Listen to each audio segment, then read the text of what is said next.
Iblis berzikir di surga 18.000 tahun. Ada yang berzikir sebanyak itu. Maka kesolehan kita, kealiman kita gak cukup untuk melawan iblis. Apa yang bisa melawan iblis? Hanya satu, karena iblis gak boleh masuk kolbu. Iblis gak boleh masuk kolbu. Maka wajib belajar ilmu kolbu. Dan ilmu kolbu itu yang ketiga, ihsan. Fikih akidah, orang bisa murtad.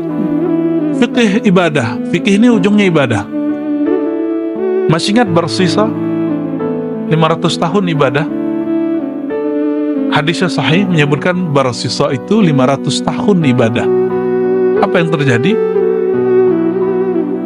Semuanya gugur. Ada orang 500 tahun ibadah lalu menuntut masuk surga dengan amalnya. Juga Allah kemudian tolak. Kenapa mereka ditolak oleh Allah? Karena mereka gak ngerti bab ihsan.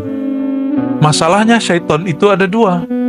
Ada jin, ada manusia. Maka saya khawatir kepada orang benci tasawuf. Jangan diterusin. Jangan minhum ya. Karena tasawuf itu ilmu kolbu, sedangkan syaitan dalam kitab Awariful Ma'arif, Imam As-Surawardi mengatakan dalam satu riwayat, iblis itu meminta kepada Allah, ya Allah izinkan aku menguasai pembuluh darah manusia. Maka Allah izinkan ya. Maka setiap tubuh kita ada pembuluh darah. Setiap tubuh kita ada tensi yang berbeda-beda. Ilmu tadi pagi dari Pak Dokter ya, ternyata tensi yang ada di mata beda dengan yang telinga, beda yang di kaki, beda yang di kepala, beda yang di otak. Itu ilmu luar biasa itu ya, supaya gak sembarangan minum obat tensi katanya ya. Ya, sama banyak orang belajar agama salah minum. Nah ini seharusnya dia menggetarkan yang mana, yang getar yang lain gitu. Iblis kemudian mengatakan, namanya masih Azazil, ya Rob, manggil Allah itu ya Rob, wahai Tuhanku.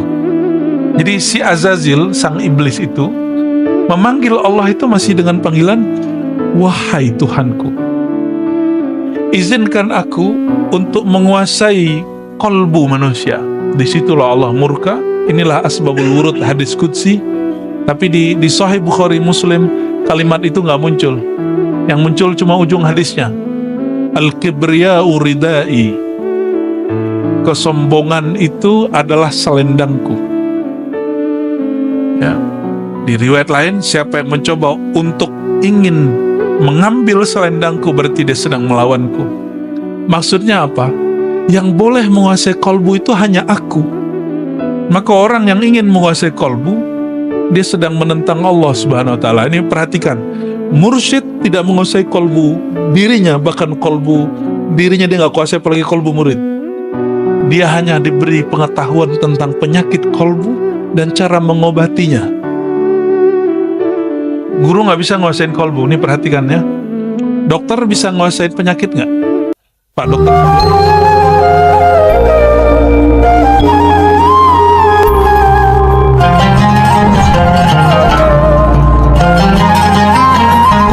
Assalamualaikum warahmatullahi wabarakatuh. Waalaikumsalam warahmatullahi wabarakatuh.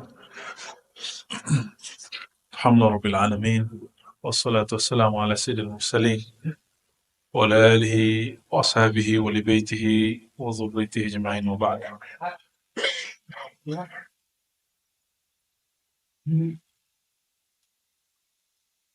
Gimana? Semangat? Suara saya nggak semangat nih. Suara saya mah begini aja dari dulu. Baik, sebelumnya mari kita kondisikan hati. Kita baca syahadat. Asyhadu an la ilaha illallah wa asyhadu anna Muhammadar Rasulullah.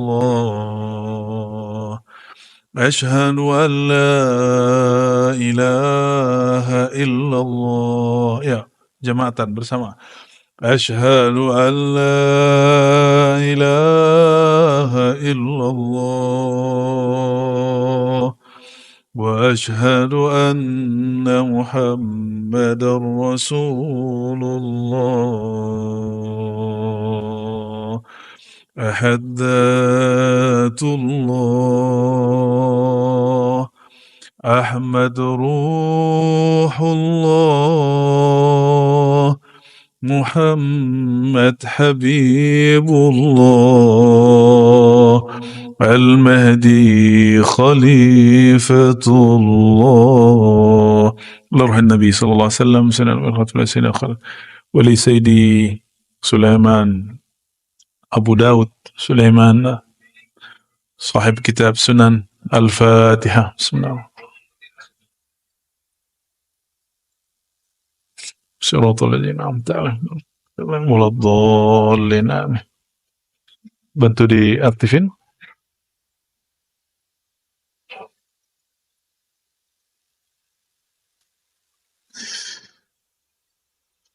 Belajar tentang agama itu dimulai dengan hadis Muslim. Hadis pertama itu di hadis Muslim ada dialog antara Sayyidina Jibril dengan Sayyidina Muhammad sallallahu alaihi wasallam. Itu basic kajian ini. Sedangkan ini adalah ujungnya. Jadi basic kajian ini ada pada kajian akhir zaman yang kita sebut dengan 4 pilar al-Islam, ad-din. Ini pernah saya sampaikan di tahun 2018-19 itu sering sekali, dan sepertinya sekarang sudah jarang saya jelasin ya. Yang pertama, Islam. Yang kedua, iman.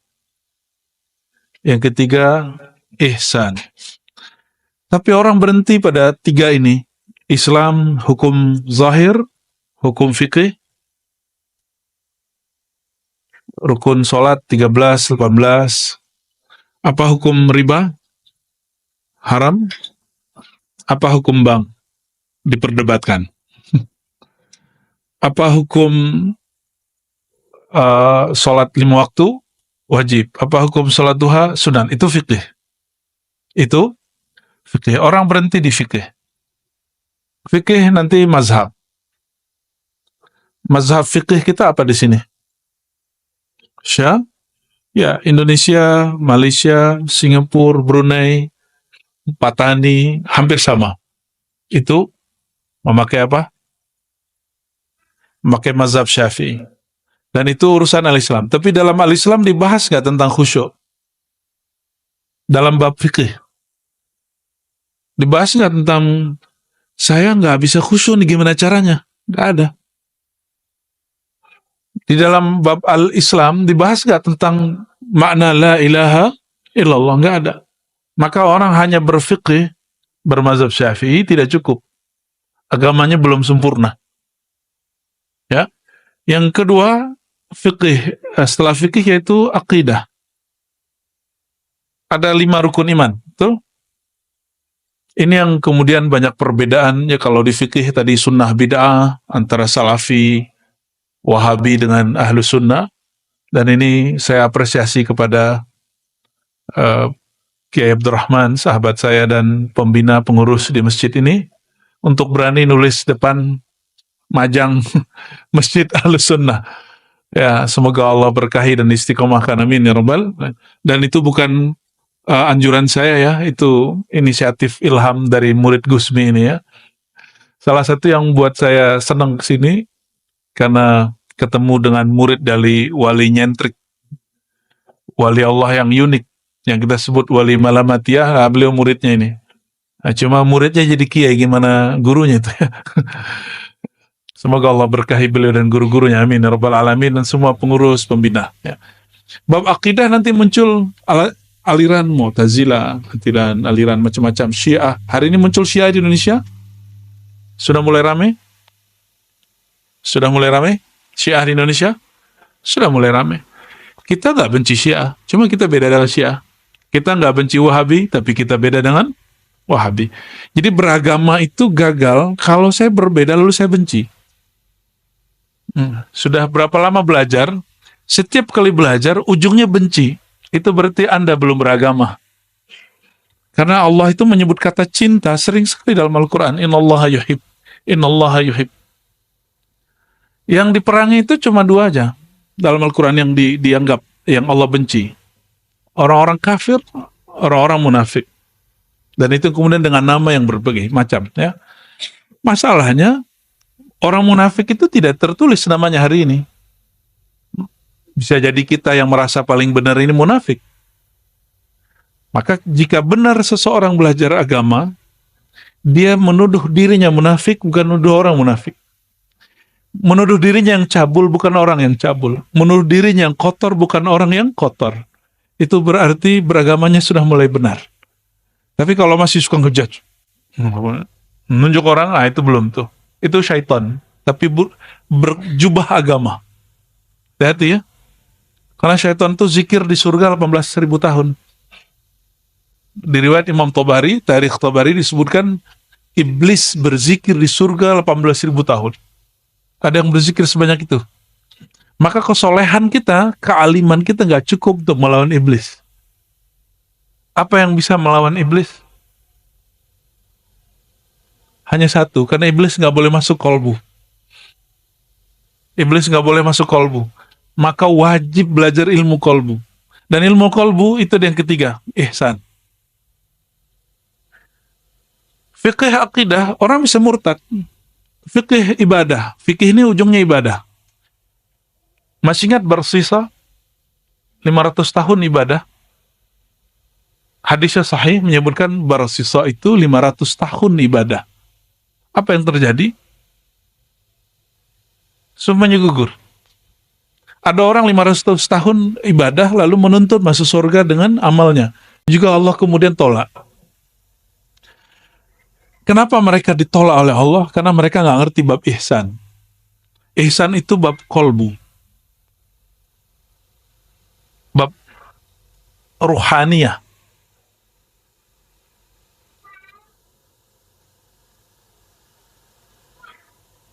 Di rukun iman ada 6. Ada nggak bab tentang Imam Mahdi? Nggak ada. Berarti membahas Al-Mahdi bukan rukun iman. Oke?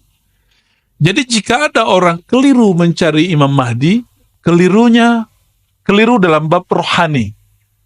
Tapi bukan keliru dalam bab iman. Untuk mencapai bab akhir zaman, kita wajib belajar ilmu kolbu. Ini satu-satunya alat, nggak bisa lagi. Fikih hadis ini di sini. Hadis tentang Imam Mahdi, hidungnya mancung, jidatnya lebar. Dan saya sudah banyak didatangin orang yang hidungnya mancung dan jidatnya lebar ngaku Imam Mahdi. Jadi saya tanya, apa bukti kalau Anda itu Mahdi? Lihat hidungku dari samping, katanya. Lihat jidatku.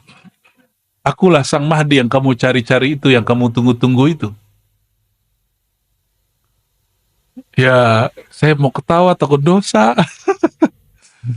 Tapi itu terjadi. Dan yang paling sedih apa? Orang halu merasa dirinya lah sang Mahdi. Karena habis pandemi kemarin, itu tambah banyak orang halu bahwa dialah Al-Mahdi.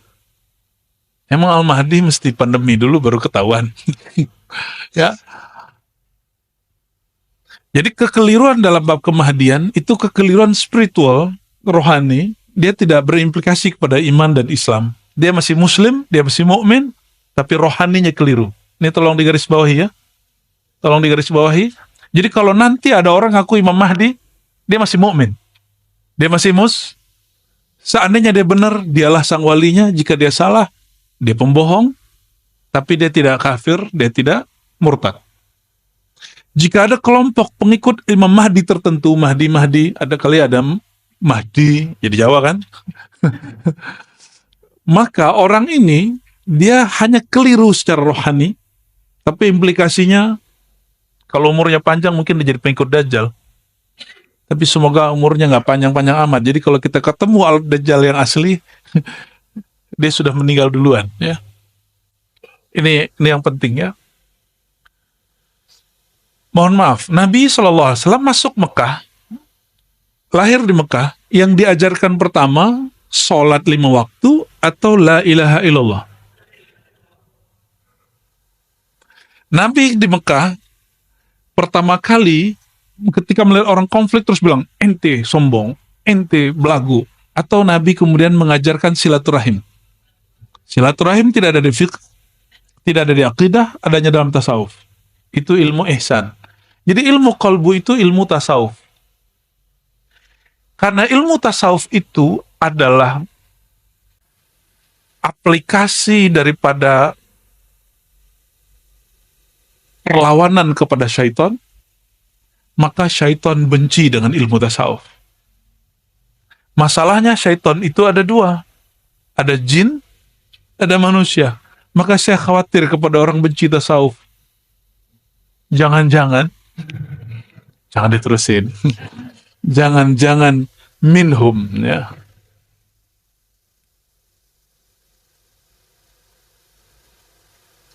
Karena tasawuf itu ilmu kolbu, sedangkan syaitan dalam kitab Awariful Ma'arif, Imam As-Surawardi mengatakan dalam satu riwayat, iblis itu meminta kepada Allah, ya Allah izinkan aku menguasai pembuluh darah manusia, maka Allah izinkan.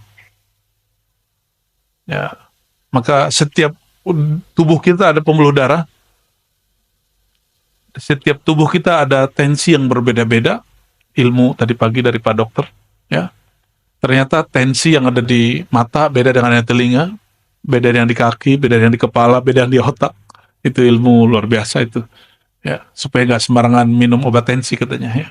Ya, sama banyak orang belajar agama salah minum. Nah ini seharusnya dia menggetarkan yang mana, yang getar yang lain gitu.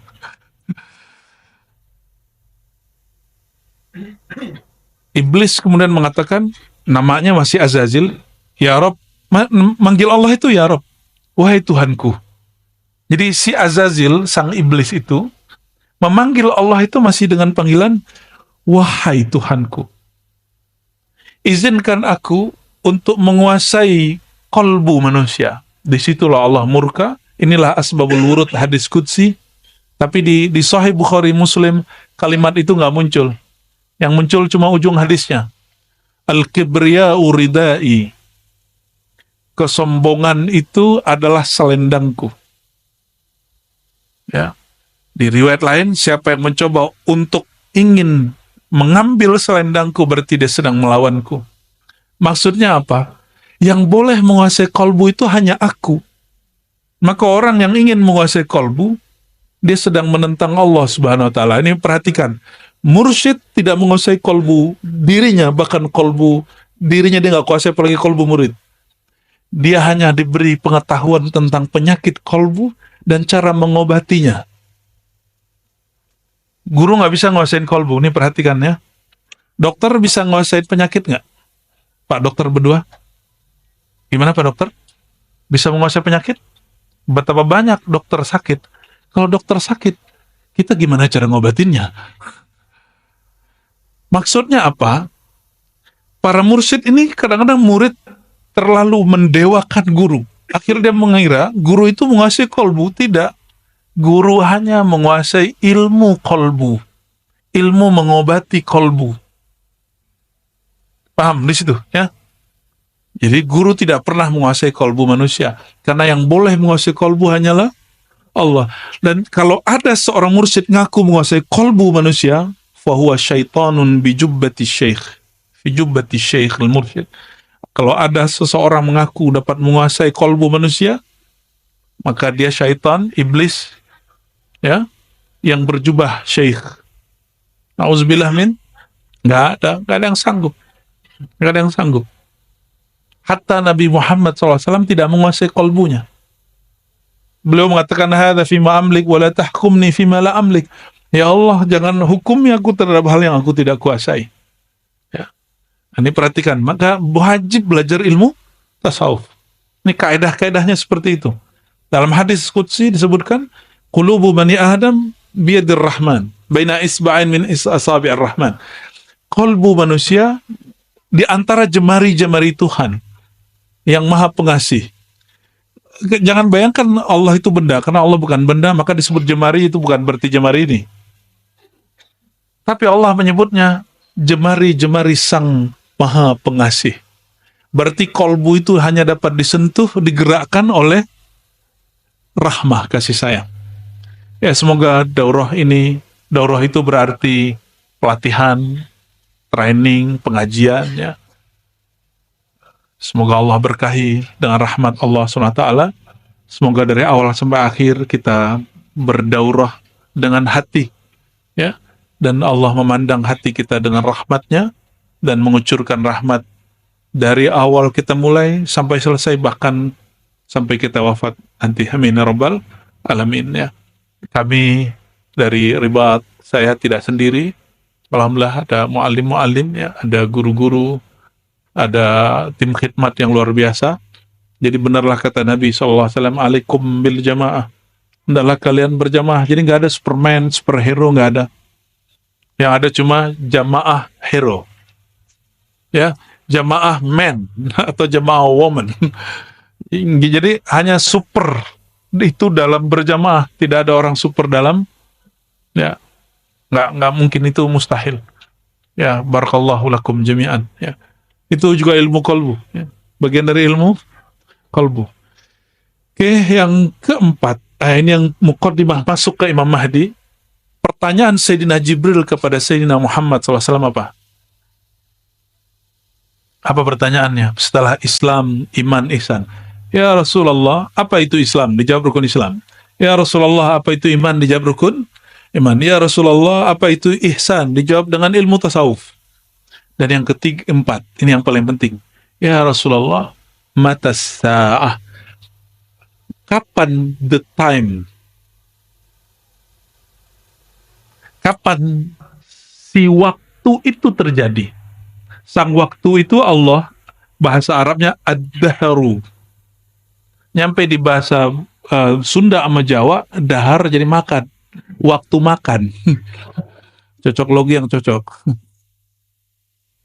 Allah menyebut dirinya anad-dahru, akulah sang maha waktu. Sedangkan si waktu itu kiamat. Dan bahasa Arab sa'ah itu artinya waktu yang panjang. Apa pertanyaan Sayyidina Jibril alaihissalam? Mata sa'ah, hadis sahih Muslim kedua. Hadis pertama dan kedua ketiga. Ya.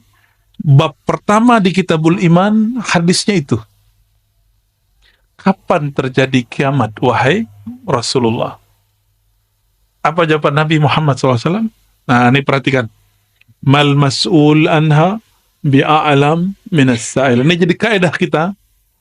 Tidaklah yang ditanya lebih tahu daripada yang bertanya. Selevel Nabi Muhammad SAW, masalah si waktu itu bagi dia misteri.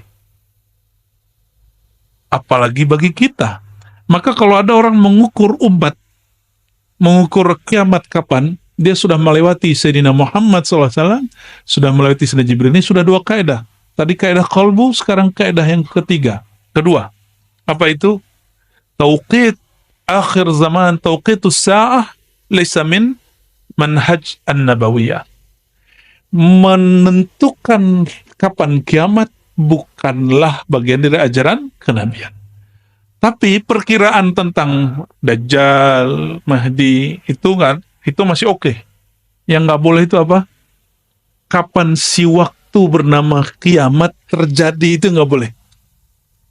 Paham ya di situ? Kalau mengenai waktu lahirnya pembaharu, itu Nabi sendiri yang mengajarkan, sallallahu alaihi wasallam. Apa kata beliau? Akan muncul setiap 100 tahun, hadis Abu Daud, ya, orang mayujaddid laha dinaha, yang mentajdid agamanya, yang mentajdid baginya agamanya, bagi masa itu agamanya. Apa maksudnya? Agamanya nggak diubah, tapi kondisi yang berkaitan dengan si agama itu diubah. Ya, dulu nggak ada orang pengajian beginian kan? Bid'ah nggak? Rasulullah SAW nggak pernah ngaji pakai tape, nggak ada. Ya, Maka pertanyaan keempat ini menjadi pilar keempat dalam agama, yaitu akhir zaman.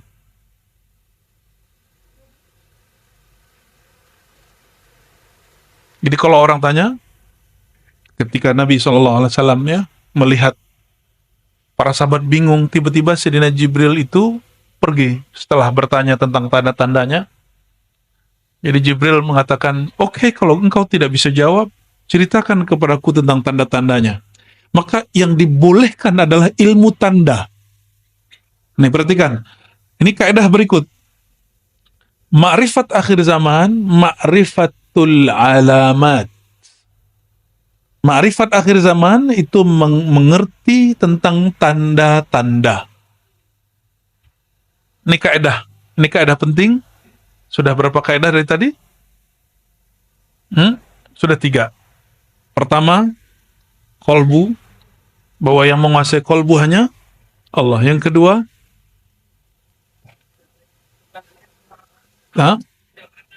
tidak ada dalil yang memperkenan kita menentukan kiamat. Yang ada adalah yang ketiga, hanya boleh mengetahui tanda-tanda.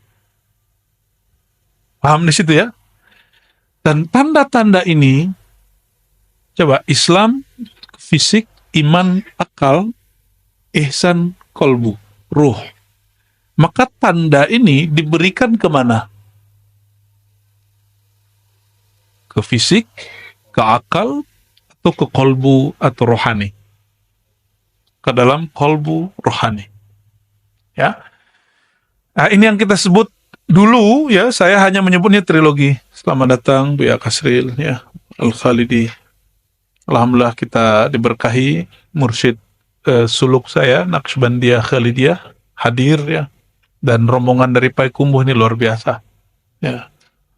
Malam tadi belum istirahat, langsung kita siksa. Kita minta memberkati ribat yang di Ciputat. Jadi nggak ada istirahatnya.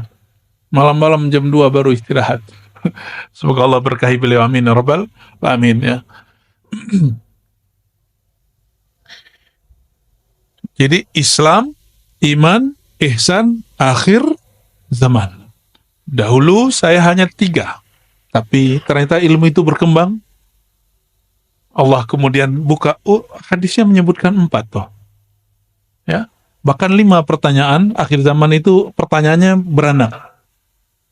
Dan kemudian Sayyidina Muhammad sallallahu alaihi wasallam ya, beliau ketika Sayyidina Jibril pergi, itu Sayyidina Jibril, ini perhatikan, yatamatsalu rajulan, menyerupai seorang laki-laki, serbannya bagus, rambutnya sangat hitam, bajunya sangat putih.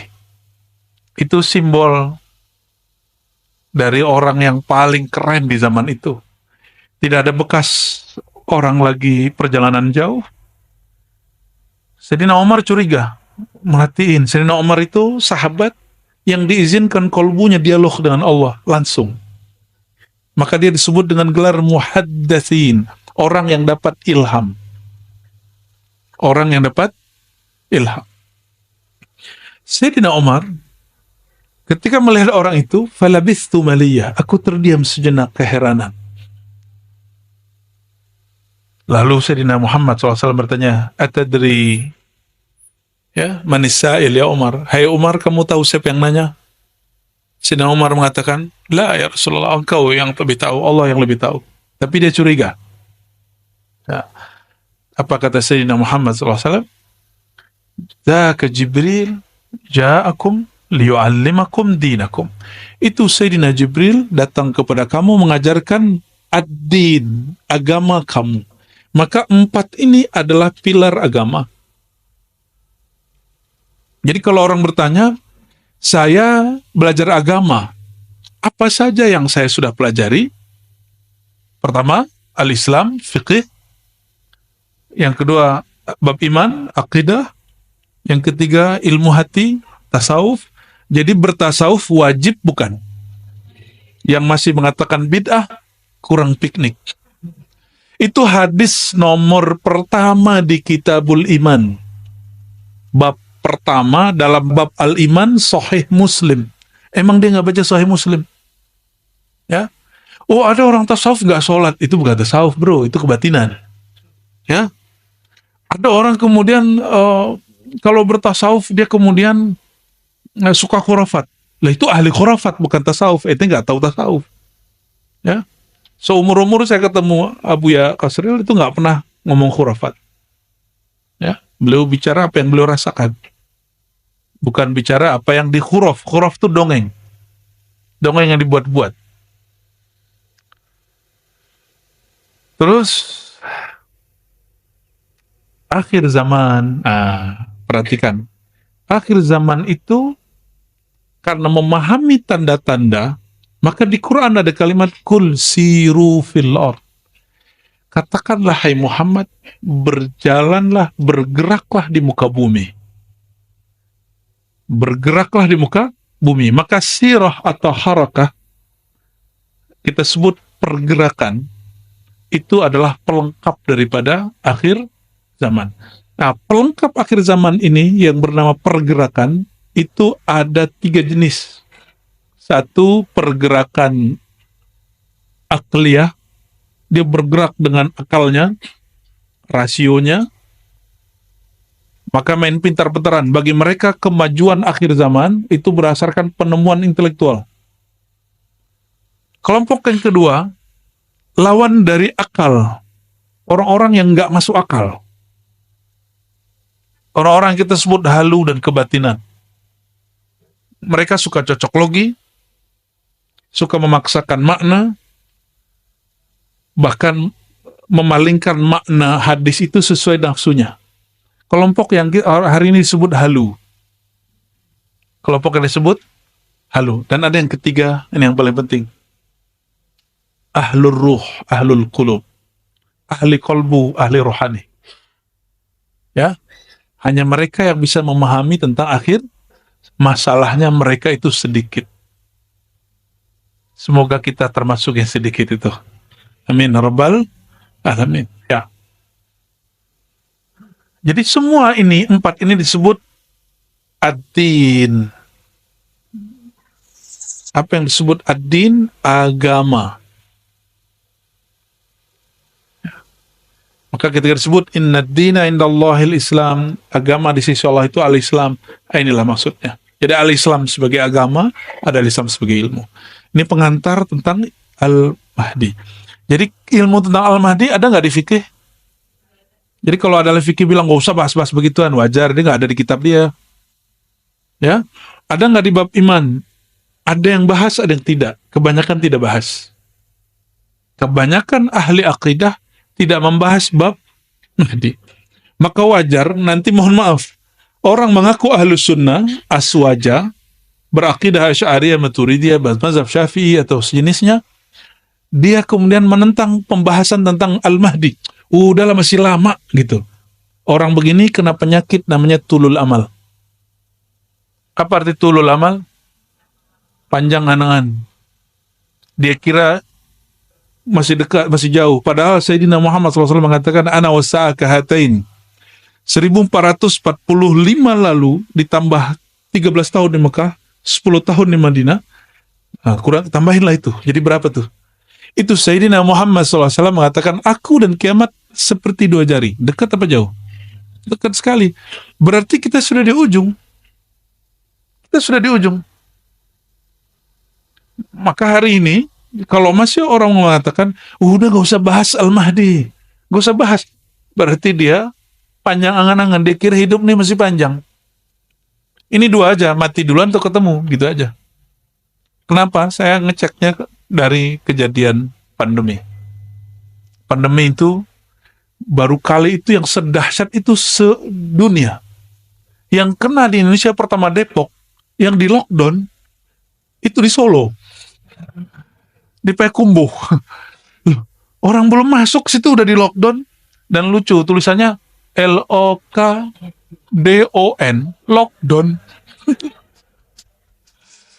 Itu kekonyolan tapi seru sih. Ya Allahumma sholli ala sayyidina Muhammad, Allahumma sholli ala sayyidina Muhammad. Dan itu semua. Bahkan negara yang dianggap berperan, Amerika paling parah. Cina paling banyak korban sampai hari ini. Bahkan Singapura sampai hari ini karena banyak Cinanya, kena terus, tiap masa kena terus. Bener nggak? Ya. Sampingnya Johor kok nggak ada beritanya, kan aneh kan? Betul-betul aneh itu. Namun karena memori ini sangat short sekali, sangat pendek sekali, memori kita pendek. Sudah lupa kan trauma pakai masker? Sudah lupa? Sudah lupa semua. Jadi manusia itu gampang sekali. Karena dia gampang menyerap, dia gampang melupakan masa lalu. Dulu tegang, masih ingat di Indomaret, Alfamart, kita dekat dikit dibentak sama orang. Kamu jauh-jauh, mati duluan dia. Ya, itu kejadian. Bener nggak? Kejadian itu. Ternyata Pak Dokter sendiri nggak mau vaksin. Allahumma sholli ala sayyidina, kecuali Pak Dokter yang satu lagi mau vaksin ya. Oke, akhir zaman. Jadi kajian ini sebenarnya sudah kontemplasi panjang, karena saya dulu ngaji hadis 15 tahun nggak ngerti susunan akhir zaman itu kayak gimana. Mana yang duluan, mana yang akhiran. Tapi pandemi kemarin itu saya anggap itu suluk. Suluk al-Khafidi. Suluk Khafid. Jadi suluk itu menempuh jalan. Khafid itu bahasa Arab, berarti Allah yang maha menyembunyikan, merendahkan, mensirkan. Ya, Khafid. Ya, al-Khafidi. Jadi selama itu Allah banyak kasih saya anugerah yang saya nggak mengerti. Jadi kalau ilmu yang pertama empirik, al-Islam itu empirik.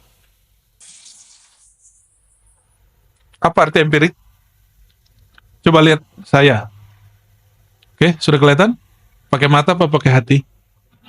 Oke, kelihatan dengan mata? Itu namanya terlihat secara empirik. Empirik artinya panca indera. Oke, coba pegang temannya di samping. Itu makhluk zahir apa jin itu? Oke, berarti emang manusia yang hadir ya? Bukan malaikat, jin yang hadir toh? Tapi tenang, mereka juga ada yang hadir sebagian ya. Cuma karena pakai registrasi dia bingung mau masuk dari mana tuh. Ya, masuk aja mereka tuh. Ya, masuk ya. Oke. Itu namanya pengetahuan empirik. Apa pengetahuan? Pengetahuan secara fisik. Ini ringkasan S1, S2, S3 ini. Ada bab tentang angka benar salah. Itu tidak dapat dilihat dengan mata, dia mesti difikirkan. Ini yang disebut oleh Imam Ghazali, aku berpikir, aku cinta, maka aku ada. Diambillah oleh filosof dari barat itu ya, Immanuel Kant. Apa kata dia? Aku berpikir, maka aku ada. Itu diambil dari Ghazali. Maka Ghazalinya barat itu Immanuel Kant. Dia buat agama sendiri disebut Kantia, ya, Kantianism. Saya kasih angka, coba perhatiin. 1 tambah 3 tambah 4 tambah 5, berapa? Gampang bener, 1 tambah 2 sebut. Oke, ya. Itu kelihatan nggak? Oke, 2 kali 3 kali 3. Bagi 1. Oke, fokus. Itu namanya pengetahuan yang diperoleh berdasarkan akal, rasio. Maka kita pikir, lalu kita tahu. Alam ini berubah. Betul? Ada sebuah kaidah, segala yang berubah makhluk dicipta. Alam ini berubah, maka alam itu dicipta. A sama dengan B, A sama dengan C. Segala satu yang berubah dicipta. C. Ciptanya C. Terus, si pusing. Nggak jadi deh. Itu mantik ya. Alam ketika kita sebut dia dicipta, dia bukan muncul dari satu kalimat, dia muncul dari dua kalimat, atau disebut premis. Segala sesuatu yang berubah adalah makhluk. Alam berubah. Yang ketiga, alam adalah makhluk. Menyusun ini, yang menyusun akal atau mata? Atau lisan? Yang menyusun? Akal. Oke.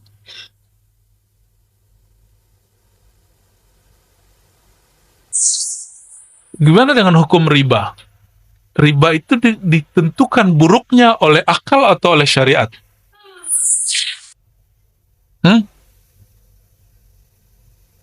Riba itu ditentukan haramnya oleh syariat atau oleh akal? Oh, Mu'tazilah ini. Berarti nyusup juga Mu'tazilah sini ya. Alhamdulillah tobat hari ini. Penentuan hukum baik buruk itu mutlak syariat. Tapi baik buruk separuhnya bisa diketahui akal. Tapi penentuan mutlak ini baik buruk berdasarkan syariat. Ini namanya akidah ahlus sunnah. Jadi ahlus sunnah itu syariat dulu. Syariat bukan berarti hukum boleh nggak boleh nggak. Syariat berarti wahyu. Untuk mengetahui hukum riba mesti pakai wahyu, bukan dengan akal semata. Tapi akal mengetahui sebagian. Akal mengetahui sebagian. Oke. Nah, mengetahui sesuatu setelah berpikir disebut dengan ma'rifat aqliyah.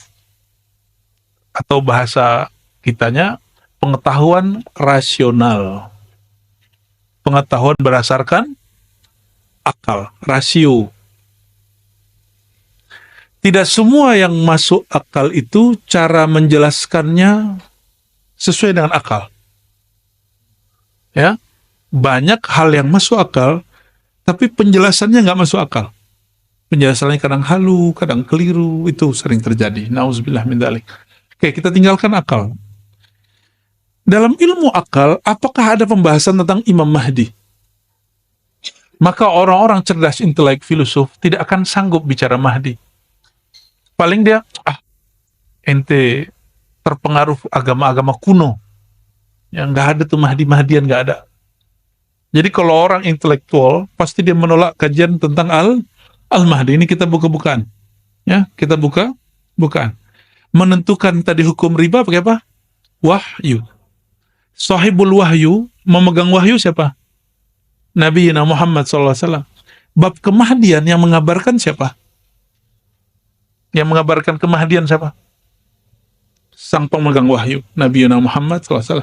Oleh karena itu, membicarakan tentang kemahdian akhir zaman bukan berdasarkan tebak-tebakan mata, bukan tebak-tebakan akal, tapi dia berdasarkan wahyu yang diturunkan kepada Nabi Muhammad SAW dan pemahamannya disimpan dalam ilham yang diturunkan kepada para ulama ahlullah. Ya, kalau hukum zahir disimpan dalam qalbu ahli fikih, mufti-mufti yang mengeluarkan fatwa di MUI, di Bahsul Masail NU, Tarjih Muhammadiyah, mereka mengatakan ini halal, ini haram. Disimpan hukum zahir. Tapi hukum ini hukum rohani. Yang menyimpan hanya ahli rohani. Jadi kalau bertanya bab kemahdian, jangan tanya ke ahli fikih, nggak nyambung. Jangan tanya ke filosof nggak nyambung. Tanyalah kepada ahli rohani, karena rohani Nabi SAW yang menerima wahyu. Nah, pemahaman tentang kemahdian hanya dapat diterima, dibahas dengan rohani. Nah, ini perbedaan kajian akhir zaman ribat dengan di luar ribat. Nah, ini kita sebut ini manhaj kami. Manhaj artinya sistem berpikir yang kami bangun. Ya, tolong diperhatikan. Ribat membicarakan akhir zaman. Ambil hadis Nabi SAW, karena hadis itu empirik tapi isinya wahyu. Lalu kita pelajari itu dengan kolbu dan ruhani, kepada ahli kolbu dan ahli ruhani. Barulah kemudian muncul makna. Sebagaimana kitab fikih, hukum tentang sholat, rukun sholat, wajib, tidak wajib, sunnah, bid'ah, tersimpan ilmunya di kolbu ahli fikih, maka ini tersimpan ilmunya di ahli kolbu. Masalahnya, tadi ada bab ihsan ya, bab ihsan tentang kolbu dan ruh, ini dua ya, kolbu dan ruh beda. Perhatikan, kolbu dan ruh beda. Kolbu itu sentral manusia, ruh itu sumber sebelum kolbu itu adalah ruh. Ditiupkan ruh ke dalam diri, maka Allah ciptakan satu alat dalam diri kita namanya kolbu. Gitu. Maka ruh itu kolbunya kolbu. Intinya kolbu adalah ruh. Tapi ruh bukan kolbu. Ruh lebih dalam, lebih luas daripada kolbu. Jika orang belajar tasawuf mentok dalam bab kolbu, dia nggak akan bisa bicara tentang kemahdian. Dia nggak akan mampu bicara tentang akhir zaman. Tapi jika dia diizinkan Allah rohaninya diperjalankan ke depan, diperjalankan ke belakang. Ini yang dikatakan oleh Imam Hakim At-Tirmizi, kekasih-kekasih Allah itu diberikan ilmu bad'i, ilmu masa lalu, rohaninya diperjalankan ke masa lalu. Kadang diperjalankan ke masa depan, ilmu maqadir masa depan. Mereka lah yang bisa cerita, oh hadis ini cara memahaminya begini. Kenapa? Karena ada satu kaidah, ini kaidah yang sudah sepakat semua ahli tasawuf, ahli ihsan. Man lam yadhuq, lam ya'rif. Siapa yang tidak pernah mengalami, merasakan, mencicipi, dia tidak akan pernah memahami. Nabi SAW, nih perhatikan, Nabi itu lagi sholat, itu diperjalankan ke masa lalu, diperjalankan ke masa depan. Lagi zikir, tiba-tiba beliau hilang secara batin, fisiknya masih di antara sahabat, rohaninya tiba-tiba diperjalankan. Oke, Nabi mewarisi hukum fikih kepada ahli fikih, mewarisi hukum akidah kepada ahli akidah. Terus ihsan diwariskan kepada para ahli tasawuf, para mursyid. Maka mursyid-mursyid dia dipertemukan rohani yang orang-orang yang meninggal terdahulu, karena orang-orang terdahulu tidak pernah meninggal. Mereka hanya pindah alam, hanya pindah dimensi, tapi dengan cara yang ketat. Itu yang disebut ilmu thariqah. Jadi thariqat itu mengunci halu. Orang tidak berthariqat pasti halu. Ini perhatikan ya. Jadi kenapa muncul halu? Karena dia mencampur adukan thariqat dengan khayalan dia. Nah, dia nggak bisa bedain ini syaitan apa malaikat ya, ini syaitan apa halu, ini apa keinginan dia, apa keinginan Allah. Ya kan muncul fenomena orang bisa menundukkan hujan. Loh, yang menunjukkan hujan Allah. Kita diberi hadiah oleh Allah ditundukkan langit dan bumi, bukan kita yang menundukkan langit dan bumi. Huwallazi khalaqalakum ma fil ardi jami'a. Allah lah yang menjadikan, menciptakan, menundukkan yang di muka bumi semuanya. Bukan kita yang menundukkannya. Yang menundukkan siapa? Allah Subhanahu wa ta'ala. Jadi, sahabat-sahabat semua, mengenal bab kemahdian, itu nggak cukup pakai ilmu thariqah. Nggak cukup dengan wirid. Oleh karenanya, antum bertanya ke beberapa ahli thariqah, dia nggak akan sanggup menjelaskan bab kemahdian. Karena dia mentok di kolbu, di angka-angka zikir 70.000 kali 7, la ilaha illallah kali 7, gitu-gitu aja. Ya. Tapi jika dia perjalankan ke ruh, pasti dia diberi isyarat walaupun sedikit. Tergantung jatah dia. Allah itu memberi rezeki itu dua. Ada rezeki zahir, ada rezeki batin. Ini bagian dari rezeki batin. Mungkin bapak saudara ada yang diberikan rezeki zahir yang berlimpah dan suka berbagi. Dan ada juga orang yang diberikan rohani, kolbu berlimpah, maka dia berbagi rohani. Itu sama, ini kaya. Hanya beda kekayaan. Ya ini kekayaan rohani, ini kekayaan jasmani, dan mereka saling memerlukan, saling menguatkan. Itulah baginda Nabi Muhammad SAW dengan para sahabat. Ya. Dan ma'rifatu akhir zaman nau'un min ma'rifatir ruh. Ya. Ini kaidah sebelum masuk ke hadis pertama. Mengenal ilmu akhir zaman adalah salah satu bagian dari ilmu mengenal tentang seluk-beluk ar-ruh. Masih ingat ada ayat yas'alunaka 'anir ruh.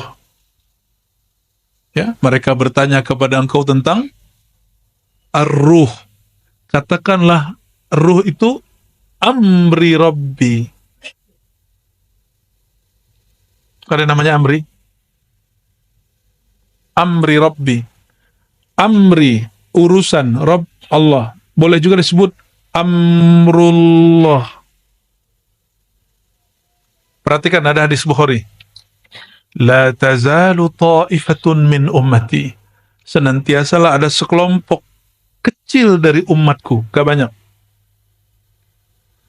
Zahirina alal haq, mereka saling tolong menolong dalam al-haq. Semoga kita bagian dari itu, amin.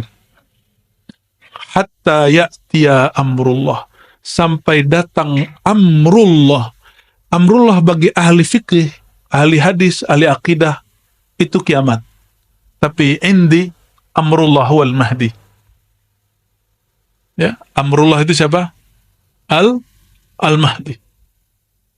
Karena amrullah itu artinya rahasia Allah. Dan yang Allah rahasiakan sekarang adalah Sayyidina Al-Mahdi. Itu hadisnya jelas. Sahih Bukhari dan Muslim, Abu Daud, Tirmizi, hadisnya lengkap. Nah, oleh karena itu, amrullah itu babnya sebutan tentang ilmu ruh, maka Sayyidina Al-Mahdi a'lamun nas birruh. Ini sudah mulai dibuka. Ciri pertama Imam Mahdi. Ya, ini diloncat sedikit ke ujung supaya saya nggak lupa nanti. Orang yang paling mengenal tentang amrullah, amrul rabbi, yaitu ma'rifatur ruh, adalah Nabi Muhammad SAW. Lalu setelahnya adalah Al-Imam Al-Mahdi. Nah, dengan begini baru kita masuk, ini landasan untuk mengenal tentang hadis Al-Mahdi. Dan perlu digarisbawahi saudara-saudariku, sebutan Al-Mahdi itu ada sebutannya Al-Mahdi Al-Mubasyar, Al-Mahdi Al-Muntazar. Apa sebutannya? Al-Mahdi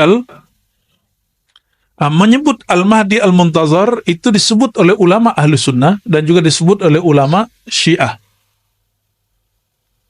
Disebut oleh ulama Ahlu Sunnah dan juga disebut oleh ulama Syiah. Apa arti muntazar?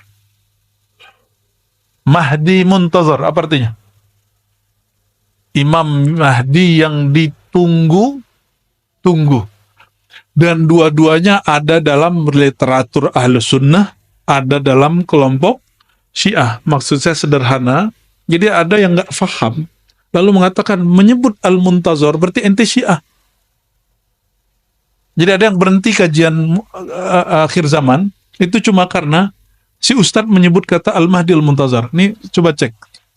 Kata Al-Muntazar itu muncul dalam Imam Ahlus Sunnah di Mesir, tapi berasal dari Maroko, itu Sidi Abdullah Al-Ghumari, waktu beliau masih di Mesir. Sidi Abdullah Al-Ghumari adalah hafiz terakhir hadis Nabi SAW. Orang terakhir yang paling banyak hafalan hadisnya di dunia. Dan beliau punya kitab tentang Al-Mahdi Al-Muntazar. Dan beliau Imam Ahlus Sunnah. Gitu. Tapi kita beda dengan orang Syiah. Syiah itu Mahdi, imam yang ke-12. Keturunan Rasulullah SAW yang ke-12. Kita enggak. Yang kita maksud Mahdi Muntazar, itu yang akan kita bahas pada sore ini ya. Sebelumnya kita baca lagi suratul Fatihah. Untuk Imam Abu Daud dan guru-guru kita yang menjazahkan saya kitab ini, Abuya Syekh Sya'rani Al-Martapuri Al-Makki dan beberapa guru-guru yang lain yang masih hidup, dari Syekh Yasin, dari Umar Hamdan, dari sanadnya yang bersambung kepada Imam Al-Hafiz Abu Daud As-Sijistani. Al-Fatihah. A'udzubillahi minasyaitonir rajim.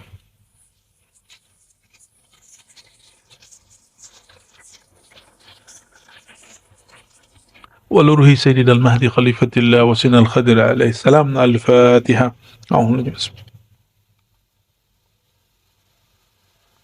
صراط الذين أنعمت عليهم. Ya, setelah muqaddimah tadi, nahmadullah wa nusalli wa sallim ala habibihil karim. Amma ba'du, qala bisanadina al-muttasil al-imam Abi Daud. Ini sudah dibagi? Enggak, dibagi ya? Enggak. Oh, nanti dibagi PDF-nya. Ini ada sanad yang tadi saya fatihain. Guru kami, orang terakhir yang khidmat dan lama khidmat kepada Syekh Yasin Al-Fadani, orang kita yang ahli hadis di Mekah. Yang terakhir khidmat itu orang Banjar, lama di Mekah. Dan Syekh Yasin ini guru, bukan hanya guru Nusantara, tapi guru di dunia. Maka disebut musninud dunya. Kita ketemu ulama Mesir, disebut Syekh Yasin. Orang Al-Azhar berbangga mengatakan saya murid Syekh Yasin. Ketemu orang India, guru saya ahli hadis, dan mengatakan kami murid Syekh Yasin. Ketemu juga orang Maroko, dia mengatakan oh Syekhuna Syekh Yasin. Yang lucunya di Mesir, teman saya di Al-Azhar itu kasih tahu dosennya, kampungnya Syekh Yasin dekat kampung saya. Kata, enti tolol katanya. Ya, mana ada kampung enti namanya Padang katanya. Lah, saya anak Fadani Syekh. Akhirnya ya maklum, orang Mesir kan nggak semua juga alim geografi. Dia nggak tahu kalau Syekh Yasin itu orang Sumatera Barat. Ya, tapi alhamdulillah ya, kita bersyukur. Dan paling unik, saya mengenal nama Syekh Yasin Al-Fadani bukan dari orang Sumatera Barat. Saya mengenalnya dari orang Arab dan orang Jawa, Madura, Banjar, Betawi, Palembang, India. Jadi kenalnya bukan dari orang kampung saya, kenalnya dari mereka. Dan salah satu sanad kitab yang kita riwayatkan adalah kitab Sunan Abi Daud. Ini kitab 4 tahun kami pelajari di Ma'had ya. Dan ada 9 hadis yang pendek, tapi memuat tentang kisi-kisi Imam Mahdi. Inilah dia ya. Sama halamannya di situ? Sama ya? Bismillahirrahmanirrahim. Sanadina al-muttasil al-imam Abi Daud qala haddatsana qala kitabul Mahdi, kitab Al-Mahdi. Apa arti Al-Mahdi? Apa makna Al-Mahdi?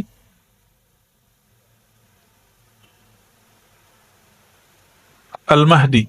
Al-Mahdi dari kata huda, hidayah. Apa arti hidayah? Petunjuk.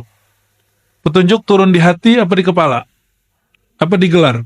Apakah dokter lebih tinggi hidayahnya daripada orang yang bukan dokter? Wa may yu'min billahi yahdi qalbah. Siapa yang percaya kepada Allah, Allah bimbing hatinya. Berarti Al-Mahdi itu orang yang paling percaya kepada Allah. Itu rumusnya. Surat At-Taghabun, silakan lihat di rumah ya. Maka Al-Mahdi, jadi ada hada yahdi huda, fahuwa hadi wadaka mahdi ya. Ada hadi, kalau hadi yang memberi petunjuk.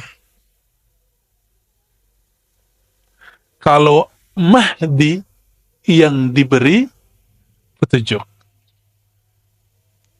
Huda berarti tuntunan. Maka Al-Mahdi berarti yang dituntun. Yang dituntun tadi siapa? Mana yang dituntun? Kolbu, ruhnya. Ruhaninya langsung dituntun oleh Allah Subhanahu wa ta'ala. Ya. Jadi kalau ditanya, ini sudah langsung terjawab, ini harus sudah khatam ini kajiannya, ya. Siapakah Al-Mahdi?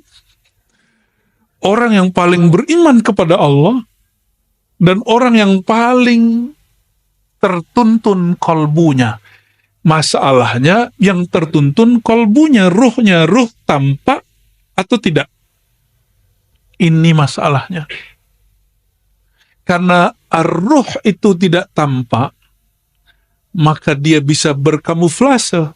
Jika syaitan dapat menyerupai manusia, menyerupai orang taat, masalahnya nanti orang yang dapat mutiara di kolbunya, dia nyamar jadi syaitan. Itu masalahnya. Nggak ada namanya Al-Mahdi itu, ember itu nggak ada. Kayak yang di Pakistan itu nggak ada. Ya, ngaku sekian ribu kali ketemu Allah, mimpi, ya mimpi doang ngaku. Ya, kalau mimpi mah kita tiap hari ketemu Allah 5 kali minimal, jaga. Ya, Lebih keren ketemu Allah jaga atau ketemu Allah mimpi? Ya. Jadi ada anak Timur Tengah baru tamat dari Al-Azhar, dia bilang, menurut ente ini Imam Mahdi bukan?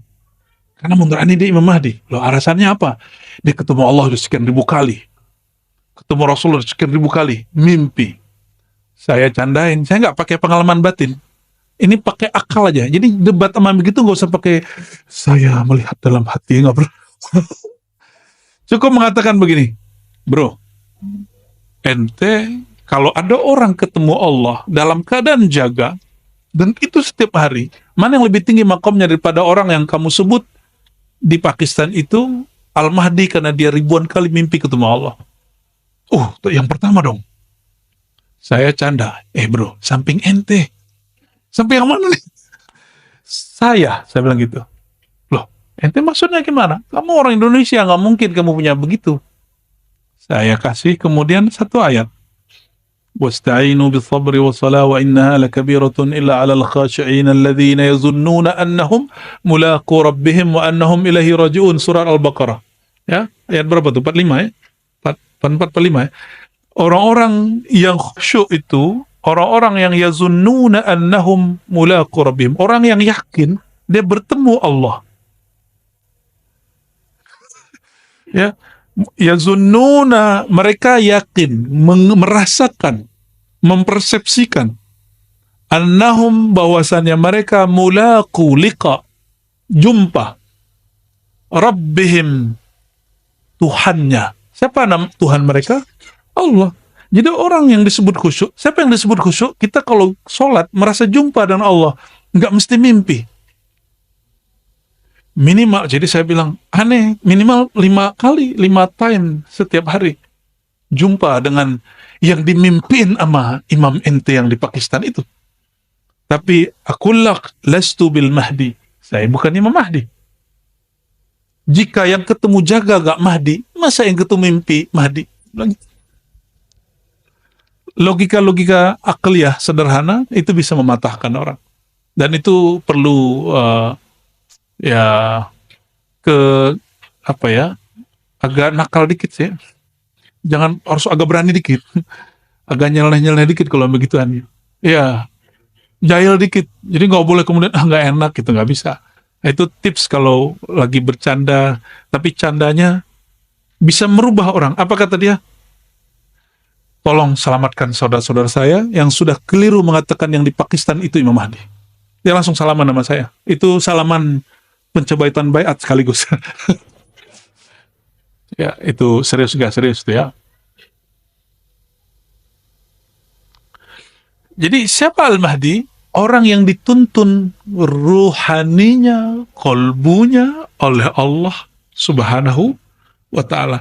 Oleh karenanya, ahli hadis mentok pada riwayat yang 9 ini, lalu dikumpulkan oleh Imam Suyuti menjadi beberapa puluh dalam risalah tentang Imam Al-Mahdi.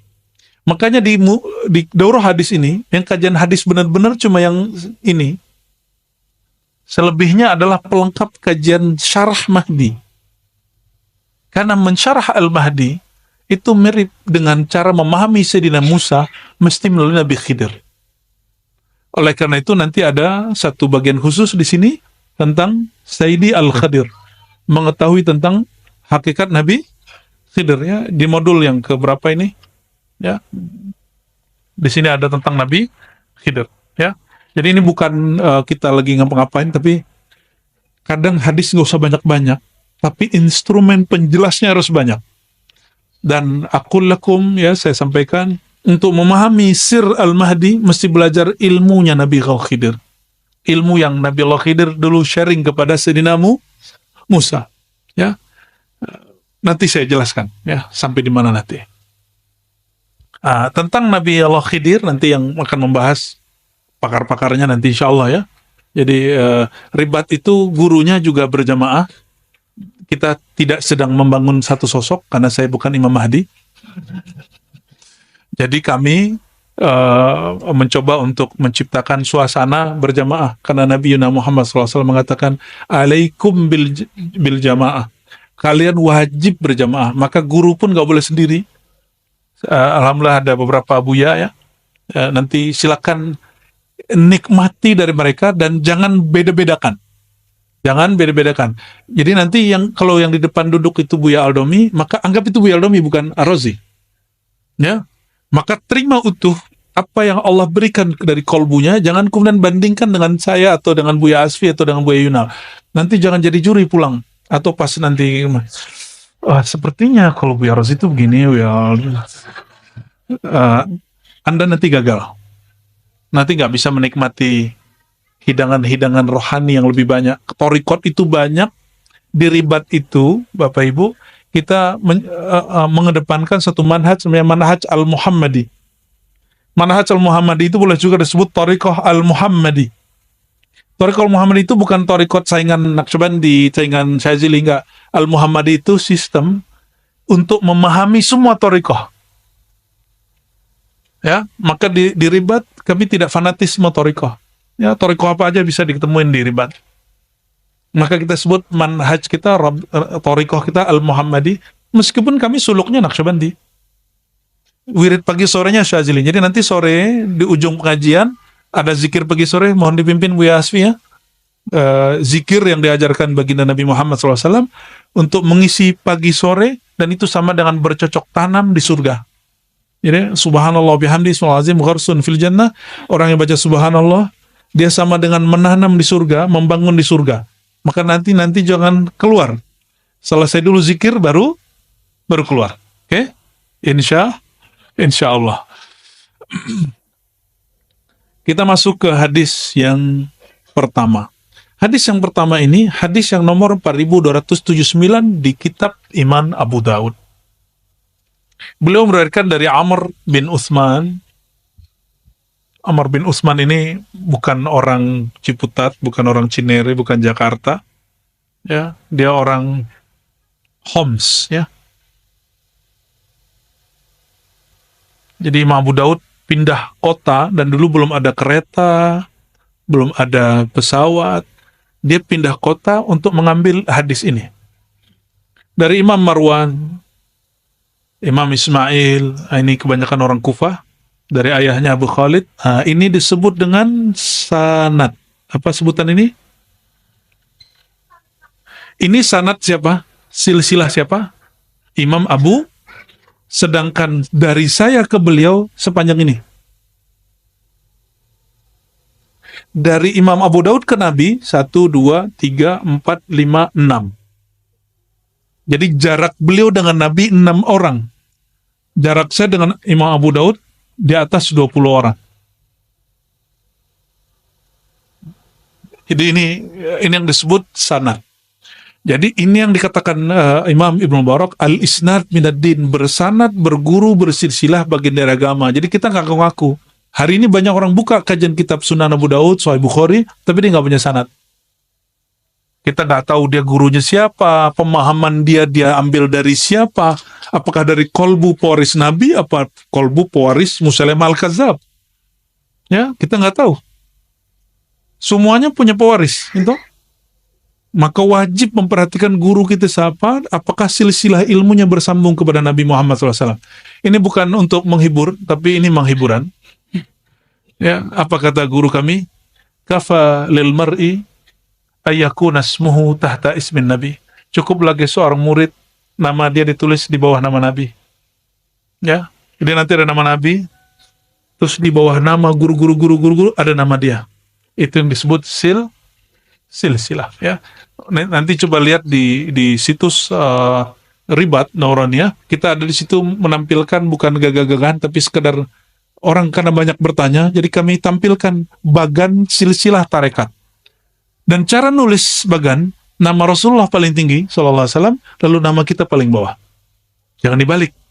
Tapi kalau nulis narasi, nama kita dulu terus baru nama Rasulullah SAW. Dan cukup seseorang dapat syafaat jika nama dia terhubung dengan nama baginda Nabi Muhammad Sallallahu Alaihi Wasallam. Ya.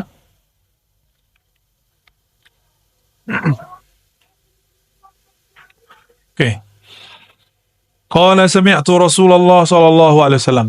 Berkata Jabir. Jadi yang mendengar Nabi bersabda Imam Abu Daud atau Jabir bin Samurah. Jadi kalau ada orang hari ini mengatakan langsung saja kepada Rasulullah, dia sedang berbohong. Karena mustahil selevel Imam Abu Daud yang wafat abad ketiga, antara beliau dan Nabi 6 orang. Dan dia gak langsung dengar. Dari fulan, dari Nabi. Masa orang yang hidup di sekarang, zaman 1446 ini, sudah 46 ya? Masih 45? Ini sudah sore. Oke. Lalu orang mengatakan, langsung saja kepada Rasulullah. Yang paling kacau itu mereka mengatakan langsung saja kepada Allah. Wow.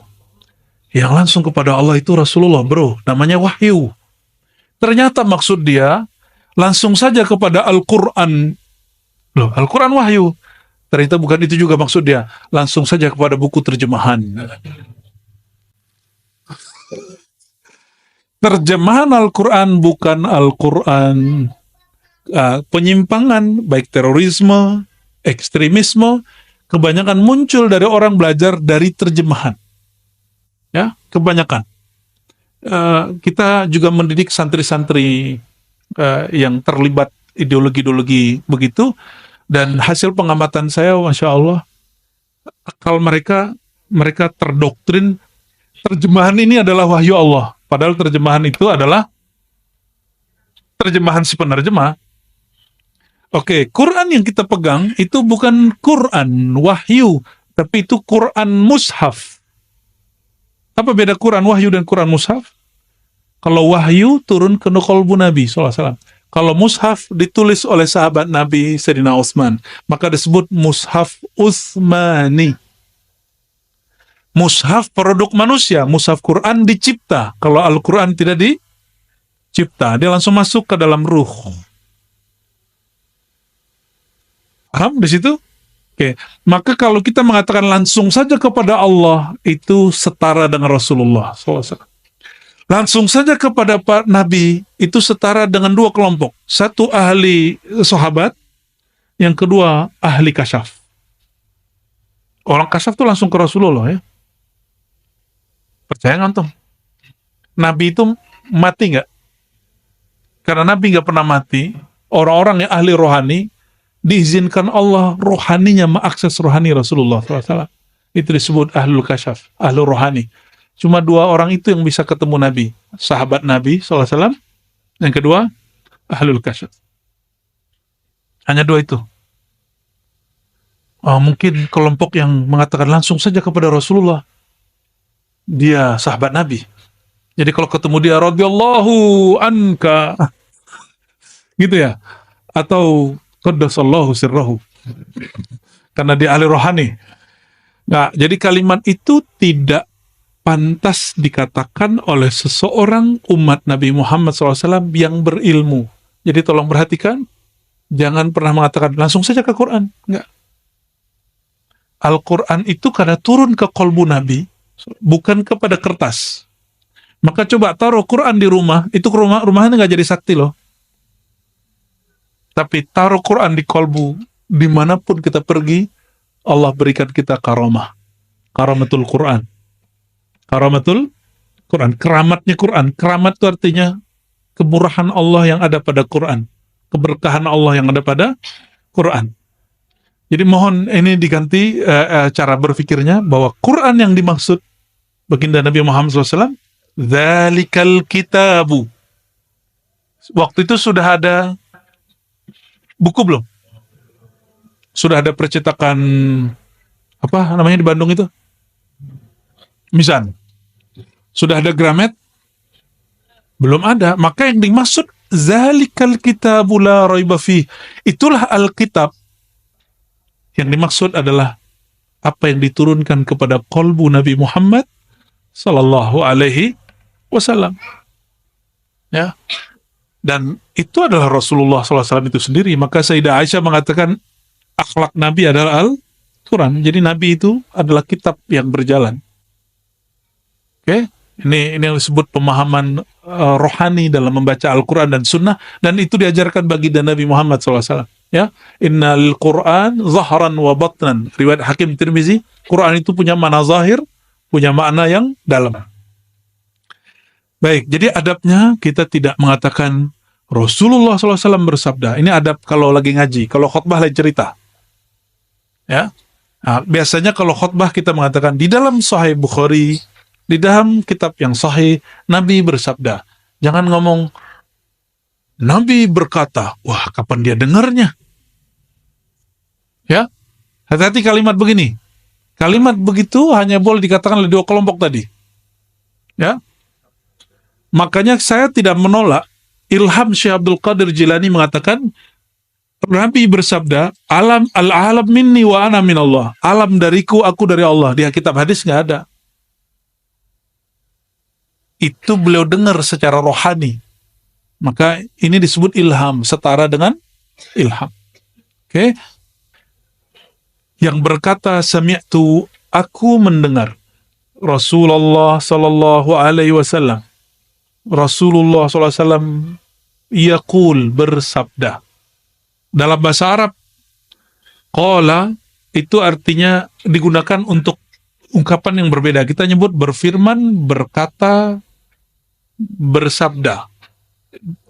Indonesia karena pengaruh dari sastra-sastra Sanskerta, di Sanskerta itu ada kelas-kelas kata. Kata umum seumuran, ada yang ke atas, ada yang kepada Tuhan.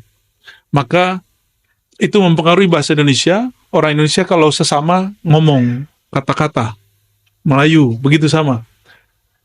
Kemudian ada yang disebut dari guru kepada murid, dauh, sabda. Atau dari Sang Maha Guru SAW disebut dari Allah disebut berfirman. Tapi sebenarnya secara ilmu bahasa tidak ada pembedaan. Berfirman, jadi boleh sebenarnya Ustadz Dawami berfirman, itu boleh. Sebenarnya tapi dalam isti'mal lughawi, jadi bahasa itu ada yang wad'i, ada yang urfi, ya, ada yang sesuai kaidah bahasanya, ada yang sesuai dengan tradisi penggunaannya. Nah, bahasa Arab juga seperti itu sebagiannya. Yaqul, berkata boleh, bersabda boleh. La yazalu, senantiasalah hadzal din, agama ini, qaiman, tegap berdiri, berjaya, hatta yakuna, sampai yakuna alaikum, ada pada kamu 12 khalifah, 12 khalifah. Apa arti khalifah? Khalifah itu pengganti orang sebelumnya. Khalifah tidak pernah diciptakan baginda Nabi Muhammad SAW. Ini perhatikan. Nabi tidak pernah menaskan, mengajarkan, buatlah sistem kekhalifahan. Gak pernah. Cek Quran, cek sunnah, gak ada. Kekhalifahan adalah ijtihad dan ijma ulama sahabat. Ya. Jadi orang yang mengatakan Nabi Muhammad SAW tidak bawa rahmat karena tidak buat kekhalifahan, itu kekeliruan, dan itu adalah isa'atul adab alaihi. Itu orang yang bersikap kurang adab kepada baginda Nabi Muhammad SAW. Ya, jadi ada yang mengatakan Nabi gak bawa rahmat awal dicipta. Setelah lahir pun gak bawa rahmat. Gak ada rahmat. 40 tahun diangkat Nabi pun belum. Diangkat Rasul pun belum. Pas di Mekah pun belum. Sampai kemudian buat kekhalifahan. Nauzubillah min dzalik. Yadullu ala jahlihi bihaqqin Nabi sallallahu alaihi wasallam. Nabi itu belum lahir sudah rahmat. Karena sudah ada nur Nabi Muhammad SAW yang membuat Sayyidina Adam naik pangkat. Nabi Adam itu naik pangkat salah satunya karena melihat nama Nabi Muhammad SAW. Nurnya sudah ada di aras. Dan lebih dahulu nur Nabi daripada aras. Lebih mulia nur Nabi atau aras? Lebih mulia Nabi apa aras? Lebih mulia Nabi apa Ka'bah? Ini pertanyaan ini sering kita kasih nih ya. Semoga paham. Ya, jadi kita nggak pernah nyembah Ka'bah, kita nyembah Rabbul. Kita juga nggak pernah nyembah Nabi SAW, apalagi nyembah Nabi Isa, apalagi nyembah mursyid, apalagi nyembah kuburan, nggak masuk itu.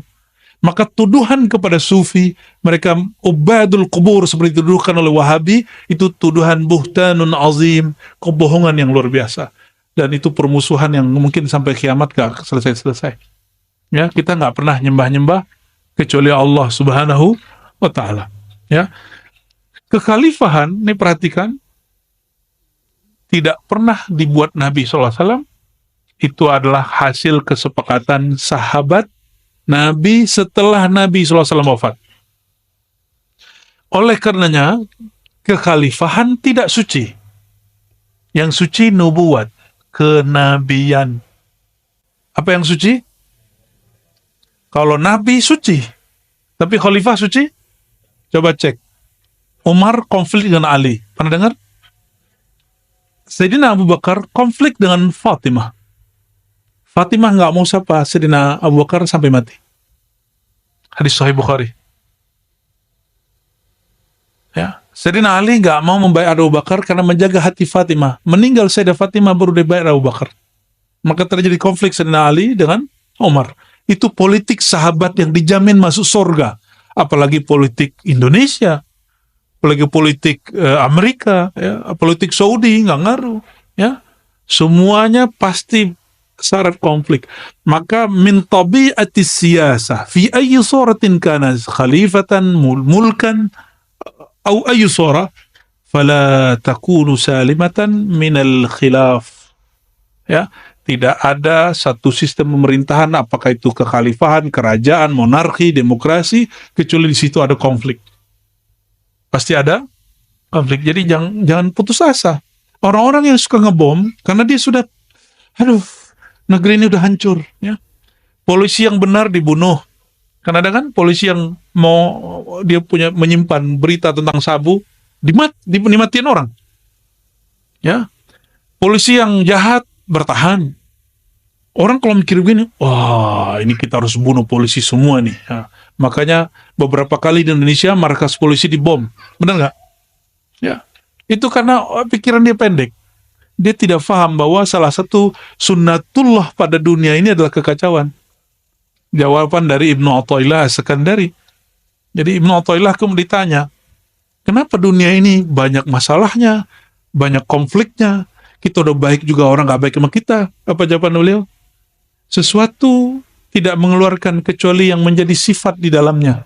Karena dunia itu sifatnya rusak, busuk, hancur, maka dia hanya menampilkan yang rusak. Oke, kembali ke ini. Jadi 12 kekhalifahan, 12 khalifah, sampai hari ini ulama kita nggak ada yang sepakat tentang makna siapakah 12 khalifah ini, kecuali kelompok Syiah. Bagi kelompok Syiah, 12 imam itu, yang ke-12 adalah Imam Mahdi yang masuk kepada goa lalu menghilang waktu dia masih kecil. Dan itu bukan akidah Ahlus Sun.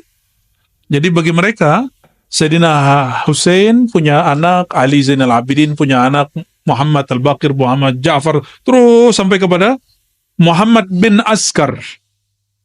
Askar ke-11, Muhammad bin Askar yang ke-12. Muhammad bin Askar ini menghilang waktu kecil.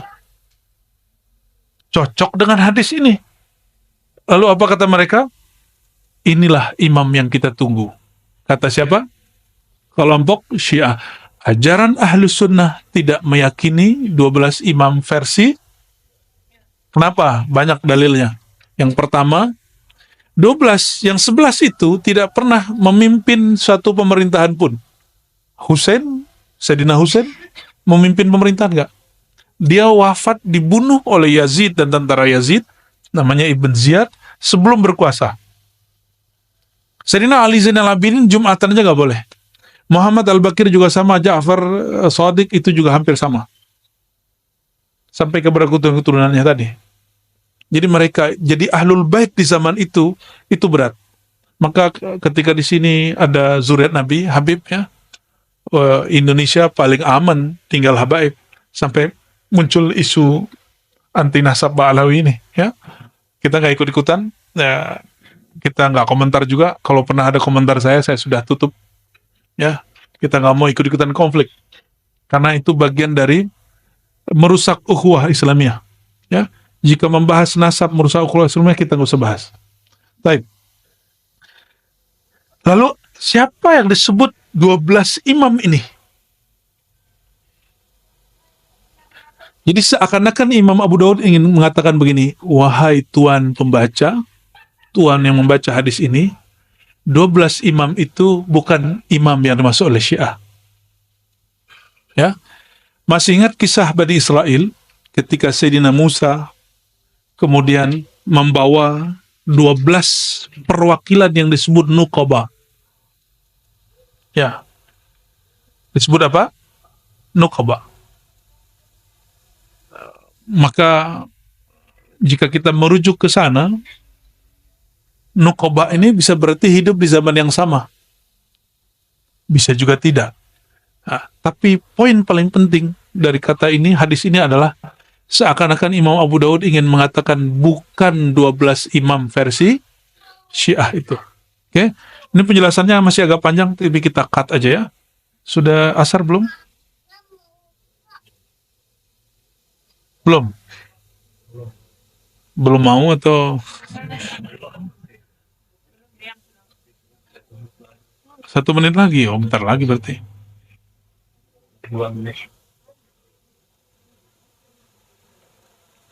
Hadis berikutnya sama, kayak saya nggak bacakan ya.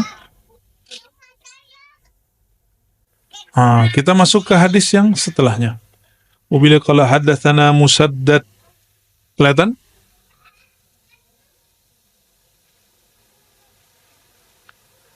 Disampaikan oleh guru kami Musaddad. Musaddad ini namanya lucu, Musaddad bin Musarhad. Ya, Musaddad bin Musarhad begitu namanya, sampai ada candaan oleh hadis.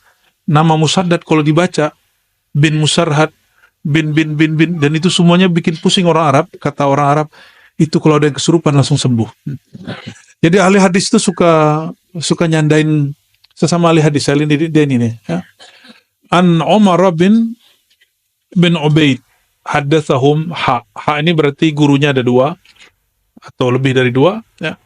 Sana qala hadatsana Muhammad al-Ala qala hadatsana Abu Bakar yakni bin Ayyash wa sana Musaddad. Kembali ke Musaddad.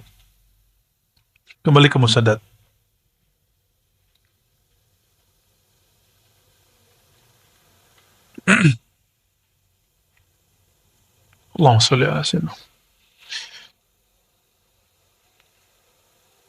Kata Musaddad dari Yahya, dari Sufyan, kata Ahmad dari Ubaidullah bin Musa, dari Zaidah, begitu juga kata Ahmad Ibrahim dari Ubaidullah bin Musa an Fitr, ya.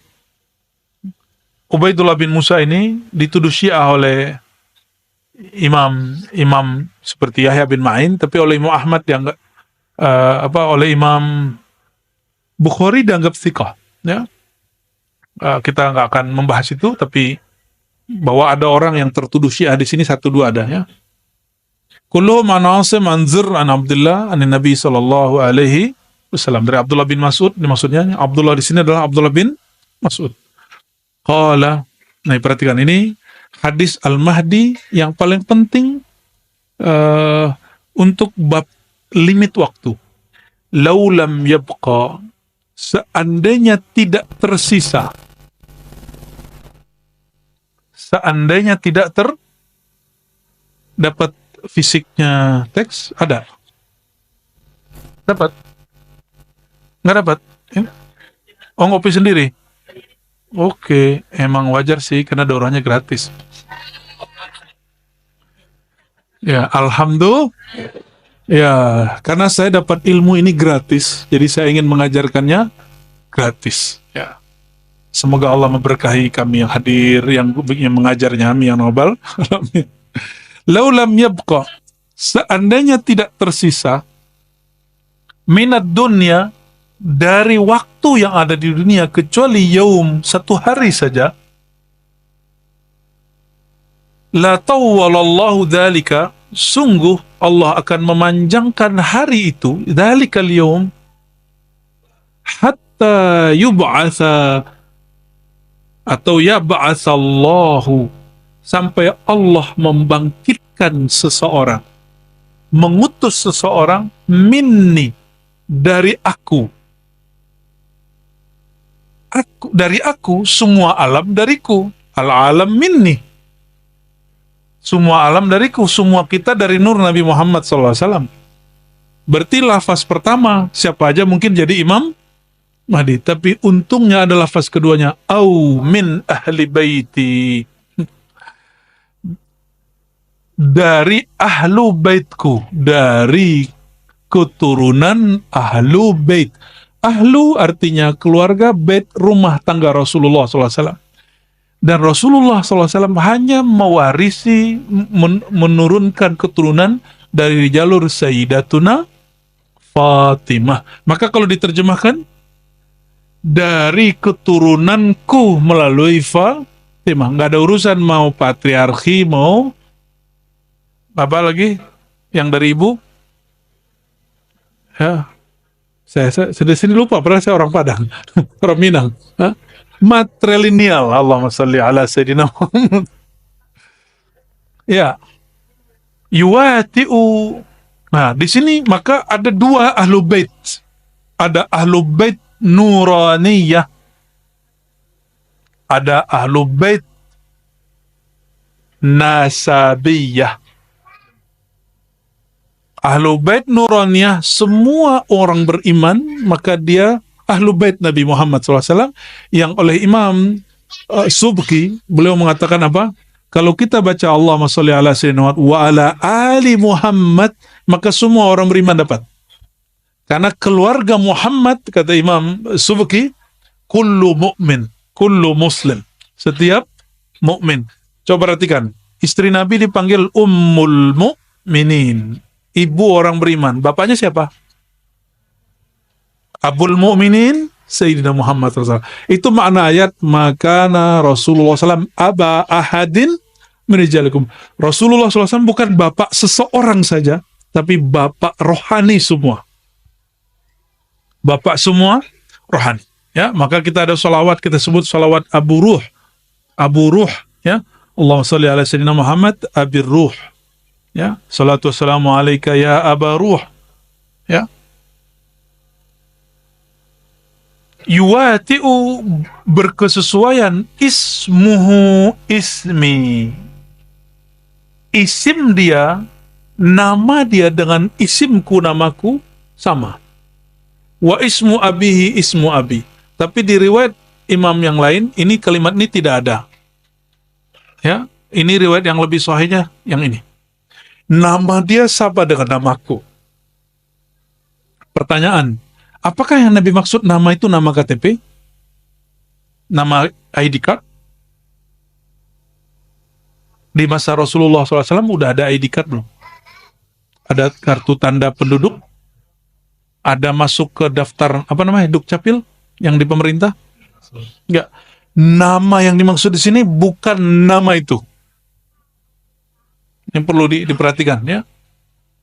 Karena kita sering memahami 14 abad lalu dengan zaman sekarang, itu kebodohan. Ya, makna hadis nanti nggak lengkap. Nama apa yang dimaksud? Nah, yang paling bagus menjelaskan tentang makna nama itu Al-Imam Bajuri dalam Hasyiah Aqidahnya. Apa makna nama? Nah, jadi si nama ini ada makna.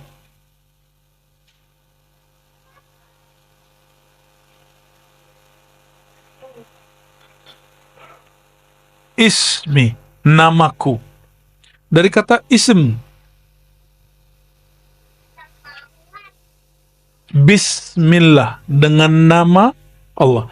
Ism dalam bahasa Arab itu ada dari kata sumu. Sumu artinya luhur, tinggi, ulu. Maka langit disebut sama. Satu akar kata? Satu akar kata? Orang Arab begitu, kayaknya mereka dalam berbahasa Arab. Maka sumu disebut uluwud darajah wa ma'rifah, ketinggian derajat dan ketinggian ma'rifat, pengetahuan.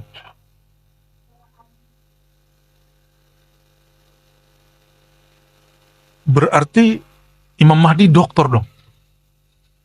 Ya, karena derajatnya tinggi dan ilmunya tinggi. Oh, bukan. Rumus awal apa tadi? Kemahdian itu mengenalnya bukan lewat gelar intelektual, tapi melalui spiritual, rohani. Ya. Makna kedua daripada ism, kalau ini tinggi,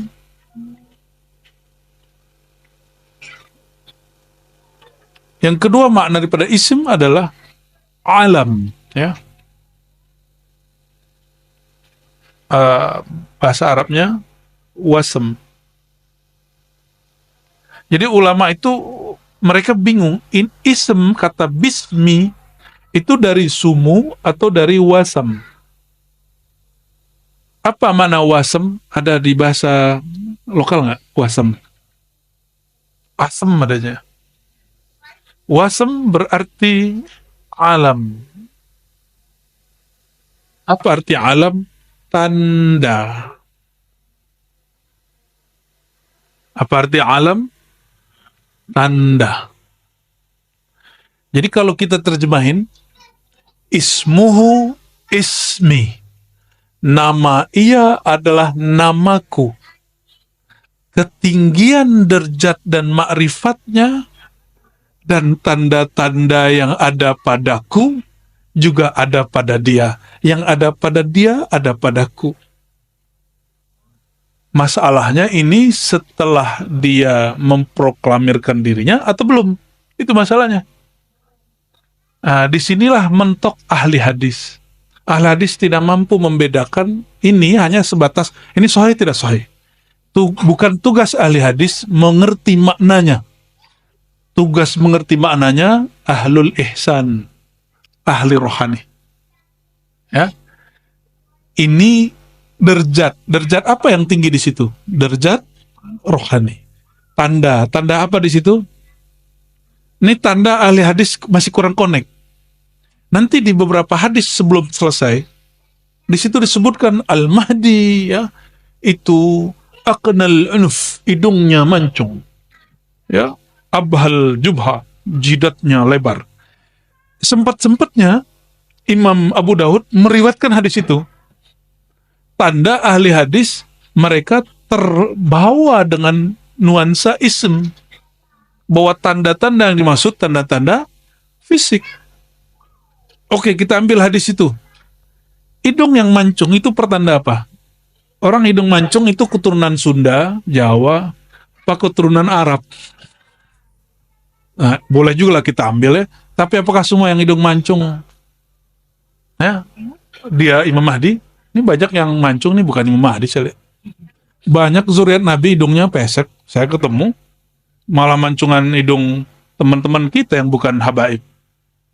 Berarti bukan itu tandanya, bukan tanda hidung.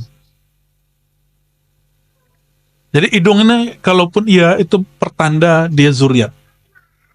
Jidat lebar pertanda dia cerdas. Tapi bukan berarti mesti seperti itu, ya. Oke, ini dua hal paling penting dari makna ism. Awalnya agak sulit untuk memetakannya, tapi 2021 alhamdulillah Allah izinkan pemaknaan ini kemudian rampung, ya. Jadi makna ism nama bukan nama kartu ID card, tapi ini nama ketinggian derajat, kemakrifatan, nama tanda. Buya Dr. Aldomi boleh ngajar di pasca sarjana karena beliau punya nama gelar, yaitu doktor. Apakah semua saudara-saudara ini boleh ngajar di pasca sarjana, S2, S3? Enggak. Mesti ada, sudah punya doktor, mesti punya syarat satu lagi, namanya nomor induk dosen. NIDN. Berarti dia punya nama induk, nama dia punya nomor. Jika di alam nyata ini ada kenyataan realita begitu, maka ini adalah pertanda bahwa di akhir zaman ada lebih dari satu nama. Maka kita ada kitab,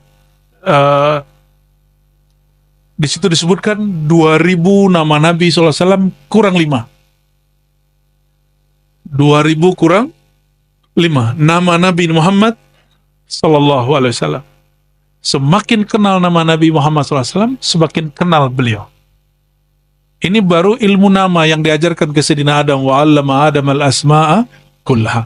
Kami ajarkan nama-nama, ilmu nama kepada Sayyidina Adam. Jadi tolong diluruskan, ini bukan nama ID card. Ini nama dalam pengertian ketinggian ilmu, derajat, dan tanda-tanda. Udah mau selesai. Udah. Buat itu aja. Oke, barangkali ini karena kita sudah mau asar, mohon ahli sholawatnya, sholawat dulu nih. Faiz, sholawat dulu Faiz. Ini baru berapa hadis? Sudah berapa hadis? Tapi baru satu bab. Baru satu bab, dan kita pun membacanya bukan membaca seperti ahli hadis kebanyakan, ya, tapi membacanya agak sedikit lebih santai. Sebelum sholawatan, coba perhatikan kalimatnya. Yamla'ul arda,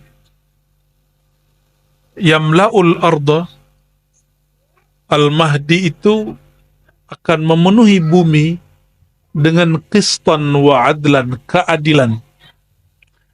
Kama, ini menjadi limit kemunculan Al-Mahdi. Jadi kalau orang bertanya, kapan muncul Al-Mahdi? Kita nggak berani memberikan tanggal, kecuali itu perkiraan. Jadi kalaupun ada penanggalan, itu hanya perkiraan. Kama muliat, sebagaimana dipenuhi bumi zulman wa jawra, kezaliman. Jadi kalau mau dijawab, kapan Imam Mahdi muncul? Apabila kezaliman memuncak di semua tempat. Sekarang kan belum zalim-zalim amat lah. Ya. Masih bisa makan tuh? Masih boleh makan? Masih bisa tidur beberapa jam setiap hari? Masih dapat hak hari-harian? Masih. Berarti ini belum. Ya. Tapi tenang dulu, kan ini zaman bisa berubah. Kezaliman yang paling dahsyat selama sepanjang tahun ini, sepanjang abad ini, itulah kemarin pandemi. Kita nggak tahu ke depannya apa lagi. Jadi kezaliman yang dimaksud di sini bukan kezaliman politik lokal. Tolong digarisbawahi. Bukan kezaliman politik lokal. Kalimatnya coba perhatikan. Sang Mahdi akan memenuhi bumi. Ini kalimatnya pakai bumi. Akan memenuhi bumi. Sebagaimana bumi dipenuhi. Berarti ini yang disebut orang global. Tapi saya gak suka istilah itu. Apa istilahnya? Pemerintahan global gitu. Saya gak suka istilah itu. Kita gunakan istilah baginda Nabi Muhammad SAW. Apabila bumi telah dipenuhi, seluruh bumi dipenuhi oleh kezaliman. Dan kezaliman yang paling parah itu nanti ketika Dajjal 3 tahun berturut-turut menyebar virus dan krisis di muka bumi. Maka nanti tidak ada hujan, orang kelaparan di mana-mana. Jadi itu kezaliman global kalau boleh disebut. Bukan kezaliman Soeharto, SBY dan Jokowi, bukan ya. Ini masih gagal fokus ini. Hadis-hadisnya dibawain ke bab politik. Kalau di Malaysia kezaliman Anwar Ibrahim gitu enggak ada urusan. Ini enggak ada urusan begitu. Kezaliman Salman, Raja Salman dan MBS, Muhammad bin Salman, ya salam ya akhi, bukan itu. Ini kezaliman munculnya dari orang yang paling zalim, yaitu Dajjal. Bukan kezaliman politik lokal. Ini kalau orang nggak ngerti bab kolbu, dia akan maksain, enggak, ini zamannya nih. Ya, maka sekarang di Indonesia sudah banyak Dajjal. Kalau begitu bentar lagi Imam Mahdi keluar juga dong. Ya, gampang bener. Ya, seharusnya dari kemarin tuh 2020 seharusnya keluar udah. Ya. Oke. Ini kalimat paling penting di hadis ini. La tazhab aw la tanqadi dunya hatta yamlikal Arab rajulun min ahli baiti wa artinya sama berdasarkan hadis ini, dan hadis ini hasan. Ya, hadis ini apa? Jadi ada sahih, hasan, dhaif, dan dia di tengah-tengah. Dia di tengah-tengah. Oke, saya tanya lagi, ini kezaliman lokal, nasional, atau global? Maka pelaku kezalimannya itu politik partisan atau politik global. Global. Ya, jadi jangan terjebak dan dimainkan perasaannya oleh perbedaan antara partai politik yang ada di dalam negeri. Paham? Jadi kita nggak usah kemudian tengkar sama partai yang beda-beda. Udah biarin aja, jalan. Ini nikmat dari Allah Subhanahu wa Ta'ala. Gimana? Sudah mulai capek? Sudah mulai lelah hayati? Saya yang lelah. Baik, karena kita mau sholat ya, silakan siap-siap. Syukur-syukur masih wudhu, langsung ke ini sholatnya nanti diatur gimananya oleh panitia. Kita minta sholawat pendek sekitar 3 menit. Tafadhal Faiz. Assalamualaikum warahmatullahi wabarakatuh.